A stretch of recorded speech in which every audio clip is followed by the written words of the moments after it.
Kinachozuia malango sio kitu kingine bali ni ulinzi wa kiroho ulioko kwenye malango. Kwa hiyo pia hata wakati pia ukiwa unaomba lazima uweze kujua kwamba unaomba ukiwa unashughulika na kifungo cha aina gani. When you pray, you must know you are dealing with what type of bondage. Kumbuka kinachozuia malango ni walinzi walioko mlangoni. Remember, what is limiting your doors are the guards at your gates. Walinzi wanaamuliwa wanatumia njia gani kulinda mlango. And the guards are the one who decide the way they use to protect the gates. Walinzi wengine wamesimamishwa ni kama sauti. Other spiritual guards are like voices. Sauti hii tunaitafsiri kama marufuku. This voice is like prohibition. Lakini anakuwa hapo kwenye malango. But they stay at the gates. Kumbuka kukaa kwenye gereza kibiblia. Remember, being imprisoned according to the Bible.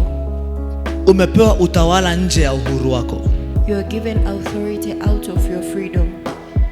Kwa hiyo unaweza kama ukatawala pale ulipo, lakini uhuru wako wa kiutawala unaamuliwa na utawala mwingine. You can dominate, but your freedom to dominate is decided by other authority.